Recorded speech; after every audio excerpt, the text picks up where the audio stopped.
प्रश्नोत्तर सत्संग माध्यम से आज एक प्रश्न आया है। आकृति बिहार, उनका प्रश्न है कि मैं बहुत दिन से कनेर का फूल भगवान विष्णु को चढ़ाकर पूजा कर रही थी। अब मालूम पड़ा कि कनेर का फूल जो है भगवान नारायण को चढ़ाया नहीं जाता है, शंकर जी को चढ़ाया जाता है, ना जहरीला है। तो जो इतने दिन से जो पूजा कर रही थी, क्या वो दोष लगेगा, भगवान नाराज हो जाएंगे? ये उनका प्रश्न है। देखिए, भगवान की पूजा किसी प्रकार से कोई करे, भगवान नाराज नहीं होते। उसमें भी अगर जानकारी नहीं हो क्या चढ़ाना चाहिए क्या नहीं चढ़ाना चाहिए, तो भगवान ये सब जानते हैं, इनको जानकारी नहीं है ये चीज चढ़ाना नहीं चढ़ाना, तो चढ़ा दिया। इसमें नाराजगी कहाँ से आएंगे? जैसे कोई संत गुरु के पास जाता है, कुछ ना कुछ मिठाई केला सेव नाशपाती चढ़ाते हैं, लेकिन गुरु जी को डायबिटीज है, वो तो मीठा खाएंगे नहीं। तो शिष्य को मालूम नहीं है तो मीठा लेके चढ़ा देता है। तो इसमें क्या गुरु जी नाराज होंगे, मैं मीठा खाता नहीं हूँ कि वे मीठा ले आया है? नहीं, वो नहीं खाते हैं, उनको पसंद नहीं है। फिर भी वो जो श्रद्धा प्रेम से जो कुछ भी लाया है, उसकी वो भाव प्रेम देख के, श्रद्धा देख के गुरु प्रसन्न होते हैं। ऐसे ही भगवान नारायण को कमल का फूल है, गेंदा का फूल है, गुलाब का फूल है, मोगरा है, तरह तरह सुगंधित फूल उनको प्रिय है। कनेर का फूल, धतूरा, ये सब शंकर जी को प्रिय है। तो भगवान नारायण को कनेर का फूल नहीं चढ़ाया जाता है। लेकिन इसका मतलब नहीं कि कोई अगर जानकारी नहीं है और चढ़ा दिया तो भगवान उनके ऊपर नाराज हो जाएंगे। भगवान की पूजा करने से, उनकी आराधना करने से कोई नाराज नहीं होते, बल्कि प्रसन्न ही होते हैं। लेकिन हाँ, जानकारी जब हो जाए, जानकारी हो जाने के बाद ये नहीं चढ़ाना चाहिए, ये नहीं चढ़ाना चाहिए, तो फिर जानकारी होने के बाद जो है फिर सावधान होना चाहिए। ये मालूम पड़े गुरु जी को डायबिटीज है कि वो मीठा नहीं खाते हैं, फिर जब भी आए तो मीठा सामान जो है कम लाने का, बिना जानते तो खाएंगे नहीं गुरु जी, दूसरे को देंगे या तो और कोई काम में लगा सकते हैं। लेकिन अगर गुरु जी को खिलाने के आपके भाव लेके आते हैं तो फिर मीठा न लाके दूसरे सामान लेके आएंगे। जानकारी नहीं थी तो मीठा लेके आते। ऐसे ही जो है भगवान के लिए भी जब जानकारी नहीं था तो कुछ भी चढ़ा देते थे। तो जानकारी हो गया फिर जो है वो चीज नहीं चढ़ाने।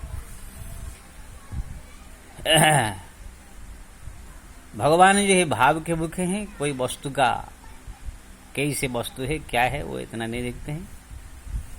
लेकिन इसका मतलब ये नहीं है कि भाव के भूखे है तो कुछ उनको चढ़ा ही ना। कितने लोग इसका जो है आसरा लेकर के बड़े बड़े जो करोड़पति अरबपति लोग भी, जानकार लोग भी जो है भाव के भूखे कह करके जो है पैसा के लोभ से कुछ भगवान को चढ़ाते नहीं है। ये चतुराई चालाकी है। भाव के भूखे मतलब कि जो गरीब है, दिनहीन है, असमर्थ है, उन लोग के पास अगर कुछ नहीं है, खाली घास पत्ता या ऐसे ही पानी अगर चढ़ा करके भगवान को पूजा करता है कोई, तो ही भगवान उनके भाव देखकर प्रसन्न होते हैं। लेकिन कोई अरब का संपत्ति का मालिक हो, खाली हाथ जा करके भगवान के चरणों में प्रभु आप तो भाव के भूखे कह करके खाली हाथ जोड़ करके आ जाए, तो भगवान जानते हैं तुम्हारा चालाकी चतुराई कितना है, फिर उनके ऊपर क्रोध करते हैं। इसलिए जिसको भगवान ने दिया है वो चालाकी चतुराई नहीं करना चाहिए। हाँ, जानकारी नहीं हो तो बात अलग है। तो ऐसा हमारा बहुत भक्त हुए हैं जो कि जानकारी नहीं है, लेकिन बहुत सारे ऐसी चीज भगवान को अर्पण कर देते थे। जैसे हमारे दक्षिण भारत में ये भक्त हुए कणप, वो शिकारी थे, कोल भील, जंगल की जो कोल भील सबर जाति के थे। एक बार वो जंगल में जा रहे थे, देखा कोई एक शिव जी का पिंड है, वहां पर फूल चढ़ा है, चंदन लगा हुआ है।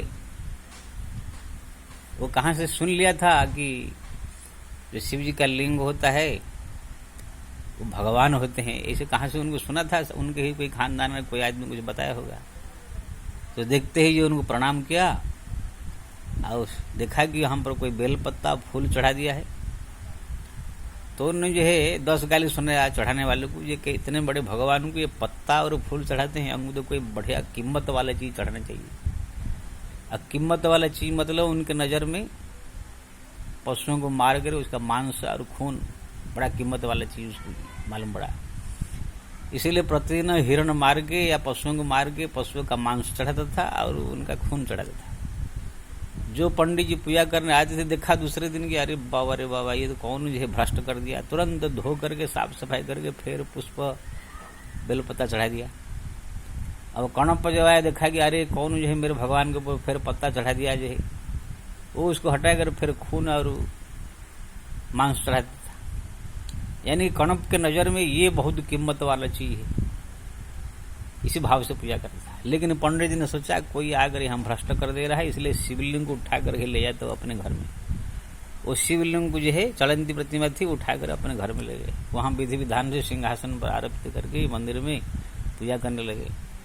उधर जो है कणप को मालूम पड़ा कि ये मेरे भगवान कहाँ चले गए, कोई ले गया। तो वो उनके विरह में व्याकुल होकर के दर दर भटकने लगे जंगल जंगल, बिना खाए पिए 4-5 दिन हो गया, पानी भी नहीं पिए खाए नहीं, भगवान मेरे कहाँ चले गए, रूठ गए, किसने ले लिया, इस सोच कर पागल हो गए बिना खाए पिए। इधर भगवान शंकर को चिंता हुआ, भक्त के दुख देख के तुरंत पंडित जी को जो है सपने में आदेश दिया, तुम जो है लाकर मेरे को मंदिर में स्थापन कर दिया, बस दिन भर जो है बंद करके कहाँ चले जाते हो, सुबह शाम थोड़ा आरती कर देते हो, ना कोई प्रार्थना ना कोई सत्संग ना कोई भजन कीर्तन। उधर मेरा भक्त जो है मेरे विरह में तड़प तड़प के जंगल जंगल भटक रहा है, तुरंत मेरे को लेकर के फिर वही जगह स्थापन कर दो। पंडित जी कहने महाराज जो खून चढ़ाता है न वो कुछ भी चढ़ाता है उसका मतलब नहीं, उनका भाव और भक्ति जो है मेरे को प्रिय है। तुरंत पंडित जी शिवलिंग लेकर वही जगह स्थापन कर दिए। तब तक कर्ण पा गया, देखा भगवान आ गए, बहुत प्रसन्न हो गया, गदगद हो गया। वहां पर पंडित जी बोले देखो कणप जी आपका भक्ति से भगवान प्रसन्न हुए, मैं ले गया था लेकिन मेरे को आदेश दिए कि यहाँ लाओ, तुम बहुत बड़े भक्त हो, लेकिन ये जो मांस और खून जो चढ़ाते हो ये शास्त्र में चढ़ाने के लिए विधान नहीं है, तुम भगवान को अच्छा अच्छा फल चढ़ाओ, मिठाई चढ़ाओ। जब उसको ज्ञान दिया तब जो है कणप ने सोचा कि अरे तो मैं बहुत बड़ा गलती कर रहा था। उस दिन से फिर जंगल से अच्छा अच्छा फल ला करके पका पका फल मिठाई ये सब चढ़ाने।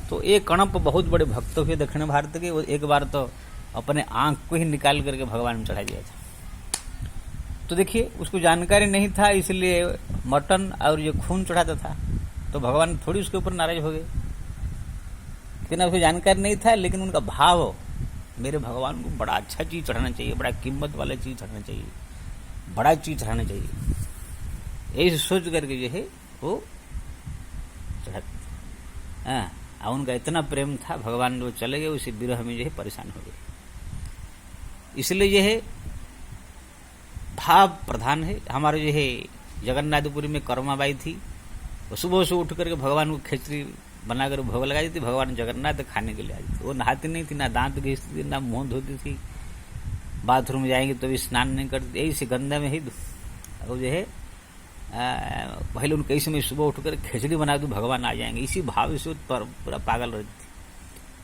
थी। एक संत आकर वो एक दिन वहां पहुंचे, संत को जो प्रणाम किया, अब भगवान के लिए खिचड़ी बनाने लगे। तो संत जी कहने लगे तुम खिचड़ी बनाती हो तो भगवान के लिए, लेकिन नहाते नहीं धोते रहे, इसे नहाया करो धोया करो, नियम से करके पवित्र भाव से करो। और संत जी कहा करके चले गए। लेकिन अब वो दूसरे दिन जब नहाने लगी धोने लगी तो उनका तो मन है खिचड़ी बना के भगवान को चढ़ाने का है, लेकिन अब जो है नहाने धोने के चक्कर में उनका जो भाव प्रेम इतना था उसको गड़बड़ होने लगा। आज ही भगवान को जो है जब खिचड़ी बनाकर पवित्र भाव से बुलाई तो भगवान आए नहीं, तब जो है परेशान हो गई। अब भगवान जगन्नाथ जो है जाकर संत जी बोले तुम जाकर मेरा काम बिगाड़ दिया। कितना अच्छी तरह से बिना नहाए धोए सब जो है खिचड़ी बना देती, पागल होकर के उनके प्रेम में बसभूत होकर मैं जाता था, तो उनको नियम कानून सब बता दिया, इसलिए वो जो है नियम कानून में उलझ गई। जाओ बोलो पहले ऐसे बना देते ऐसे बनाओ। तो संत जा करके फिर कर्माबाई को कहा कि वो नियम कानून, नहाना, पवित्रता सब छोड़ो, तुम पहले जैसे बना देती थी ऐसे ही करो तो भगवान जो है आएंगे।